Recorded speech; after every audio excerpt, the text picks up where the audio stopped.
We got to.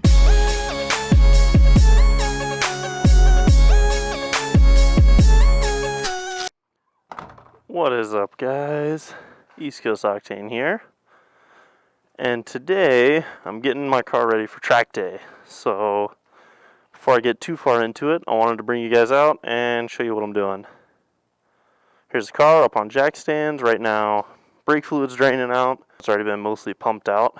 We've got new wheels and tires and some other goodies laid out ready to go. So we'll go through everything I'm gonna do.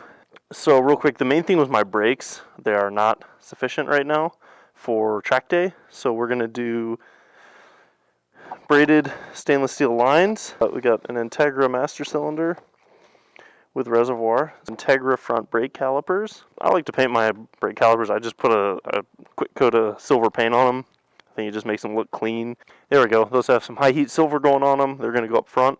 They have a much bigger piston. I might do a comparison once they're both off. We're going to upgrade to Motul RBF 600 brake fluid. So I've got a couple sets of brake pads here. I've got Hawk HPS for the front and rear.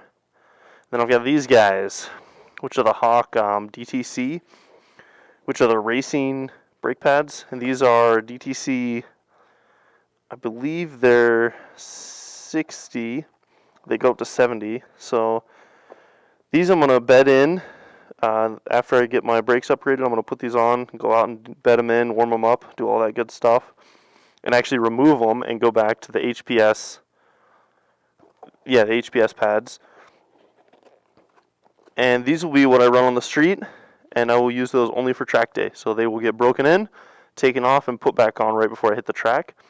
The rears, we're just going to keep the HPSs. With this car, most of the weight's in the front. When you're braking, all the weight shifts to the front, so brake pads in the rear, not a big deal. You're doing most of your stopping with the front, which is why we're doing that. If I was going to do the DTCs in the rear, I would actually probably step down from the 60s to like, I don't know, 50, 40, something like 40 probably for the rear, just to try to balance it out. But that'd be something I'd figure out once I'm on the track to see, which side I need more bite or whatever. The other thing I'm adding, K-tuned swivel cooling neck. It's over the thermostat.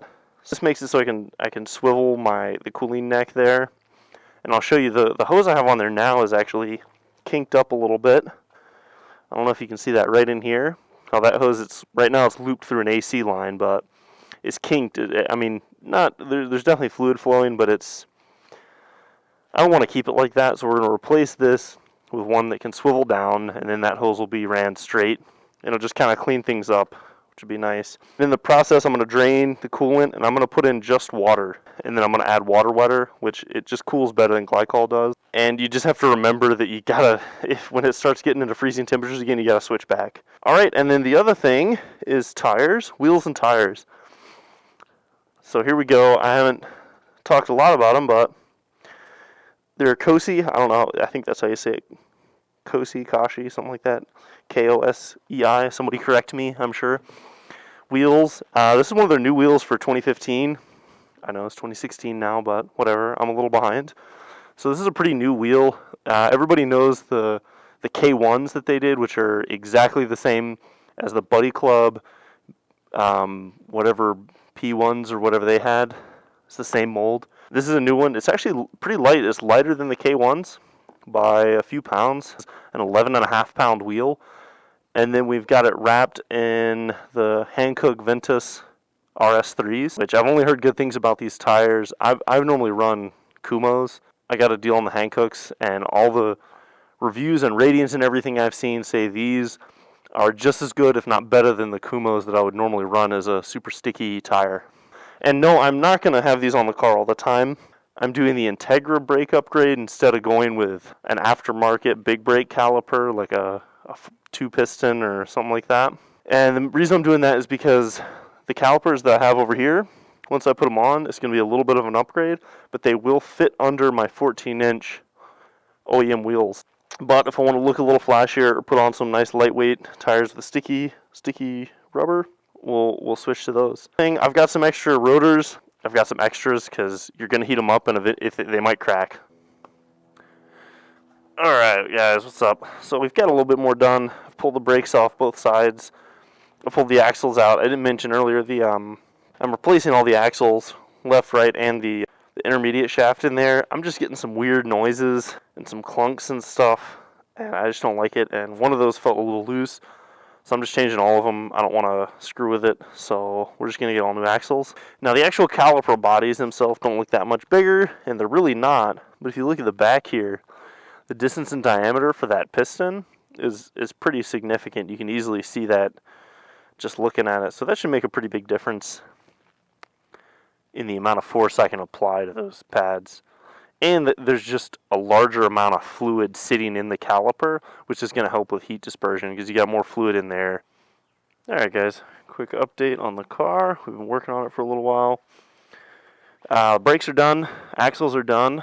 Brakes look good. I had to kind of grind away some areas on the brakes so that they don't rub. These are front brakes, and the master cylinder and the brake booster are all from Acura Integra. Was it the RS model is the one without ABS, so that's the one we went with to get the bigger master cylinder. And that puts your brake lines on the proper side, so you don't have to bend new brake lines and all that junk. Just had to do a little grinding on the calipers, and then on the pads we had to grind a little bit off so they didn't rub the rotors. Okay, stainless steel lines are on. They look good. Got the strut brace installed.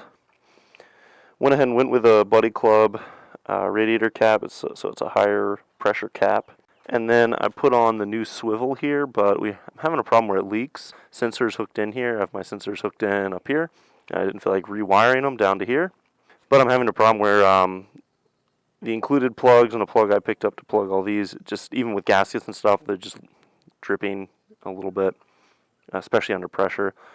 So I'm going to go get some Honda Bond or something like that, some gasket, Insta-gasket, and I'll coat the threads in that, put it in, let it dry, then fill it up, and we should be good to go. I've already bled out the brake system with the Motul brake fluid. Old axles there I can bring with me as backups. I'll check in once we're completely done with everything. I'm going to take it out and have to bed in the brakes anyway. Those are really the main things I've done, is just cooling, updated the cooling a little bit, and then before I go bed in the brakes and call this thing ready to go to track, ready to go to the track day. I finally got the coolant system not leaking, so I was leaking in here from that neck. Two of the plugs were just leaking, so I took them out and I used like Honda Bond or some sort of other instant gasket in there. So that should not leak anymore. Got the brakes bled out. Found a slight problem. We mounted the wheels up. I was actually rubbing